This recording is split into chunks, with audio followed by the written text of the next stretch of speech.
நமது சிறப்பு விருந்தினர்களுக்கும் மற்றும் உழைப்பே உயர்வு என நம்ம எல்லாம் ஊக்கப்படுத்தி கொண்டிருக்கும் நமது தலைமை ஆசிரியர் அவர்களுக்கும் மற்றும் விழா என்று வந்துவிட்டால் சும்மா இருக்க மாட்டோம்.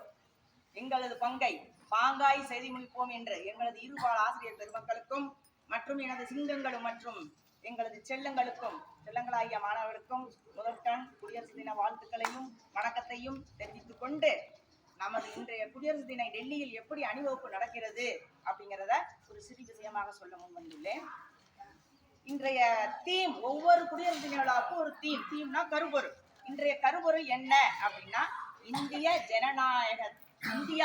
ஜனநாயகத்தின் தாய் அப்படின்னா ஒவ்வொரு வருடம் ஒரு தீம் வைப்பாங்க, ஒரு கருப்பொருள் வைப்பாங்க. அதே மாதிரி இந்த வருடம் வைத்த கருப்பொருள் என்ன அப்படின்னா இந்தியா ஜனநாயகத்தின் தாய் என்பது இன்றைய கருப்பொருள், குடியரசு தின கருப்பொருள்.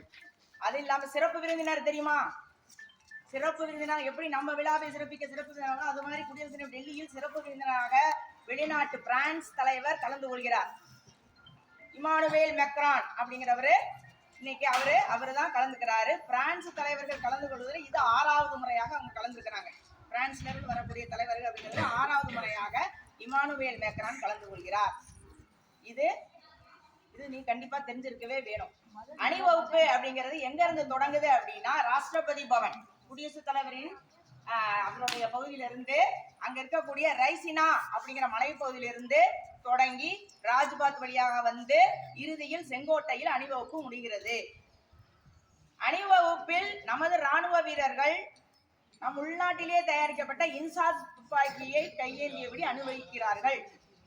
ஆனால் அதே சமயம் சிறப்பு பாதுகாப்பு படை பிரிவினர்கள் இஸ்ரேலில் தயாரிக்கப்பட்ட கவோர் துப்பாக்கியை கையேந்தி ராணுவத்தில் அணிவகுத்து வருகிறார்கள். இந்நிகழ்வின் கவர்ச்சிகரமான ஒரு விஷயம் பகுதி இந்த அணிவகுப்புல அப்படின்னா ஃப்ளை ஃபாஸ்ட், விமானங்கள் பறக்கும் வண்ண வண்ண களங்கள் பார்த்துருக்கீங்களா? போனா வீட்டுக்கு போய் கண்டிப்பா நீ பார்க்கணும்.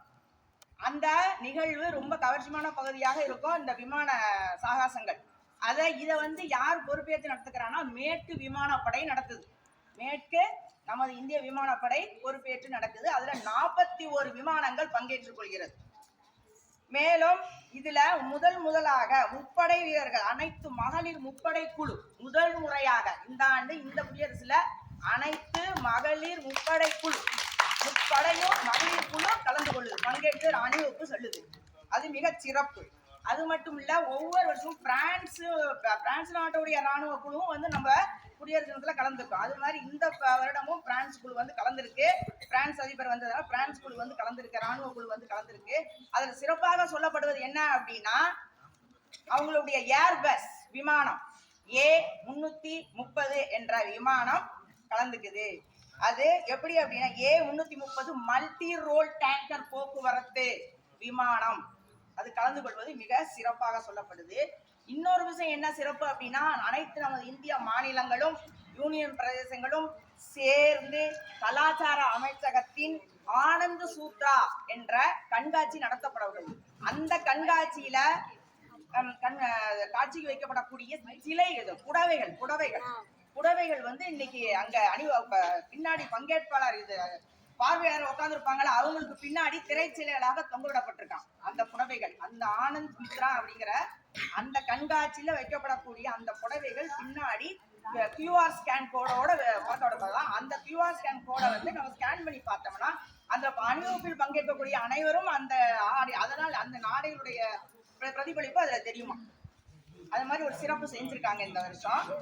அடுத்தது இன்னொரு விஷயம் என்னன்னா நமது மத்திய கல்வி அமைச்சகம் என்ன பண்ணுதுன்னா ஒவ்வொரு வருடமும் ஒரு 100 மாணவர்களுக்கு, பள்ளி மாணவர்களுக்கு நம்மளுடைய விடுதலை போராட்ட வீரர்கள் உடைய சிறப்பு வரலாற்றை எடுத்து சொல்லும் வகை கதை, கவிதை, ஓவியம் இணைந்திருந்து அதில் சிறப்பு வெற்றி பெற்றிருந்தால் அவங்களுக்கு ரூபாய் 10,000 பரிசும் மற்றும் விழாவில் விருதும் மற்றும் விழாவில் கலந்து கொள்ள இலவச அழைப்பும் விடுக்கப்பட்டுள்ளது. அப்படி தூத்துக்குடி மாணவி ஒருத்திக்கு பள்ளி BMC பள்ளி மாணவி 12ஆம் வகுப்பு பள்ளி மாணவிக்கு அழைப்பு விடுக்கப்பட்டுள்ளது. அவள் இன்று சென்றுள்ளார். இது மாதிரி நம் பள்ளி மாணவர்கள் கலந்து கொள்ள வேண்டும் என்று கேட்டுக்கொண்டு எனக்கு வாய்ப்பளித்தமைக்கு நன்றி கூறி விடைபெறுகிறேன். நன்றி, வணக்கம்.